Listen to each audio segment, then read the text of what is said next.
Köpden reseptini paylaşmak şonuň üçin siz bilen dün akşamky eden pirogumyzyň reseptini paylaşmak istedim. Görüşüňiz ýaly ýumurtgamyzy, şekerimizi metgemde garýar. Daşyndan 3 çemçe balymyzy çaýny soda bilen gazda şeýle reňke gelýänçe garýar. Ve 2 tane masamyzy bilerikde garyp, üstüne holumuzy goýup, uny garyp şeýle ýumşaçyk hamir edýäs we eldemine goýýas. İçine kremini her hili krem edip alıp bilerseňiz, biz meske ýagy bilen irisk aldyk. Meske bilen iriskamyzy bir tempe gelýänçe mikserde garýas we hamirimizi 2 bölege bölüp duhovkada 180 gradusda kızarýança pişirip alýas.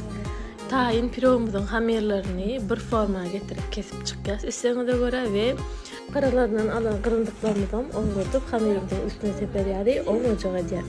Boldy, hamirimiz sowandan soň ýanky kremini çalyp ýyna bermeli. İlki pirogumyzyň bir gatyny, soň kremimizi we ikinji gatyny üstünden oňurdup ýanky gyryndyklaryny sepýäs. Peýdaly bolandyr diýip umyt etýän hökman taýynlap görüň, tagamy gaty bolýar.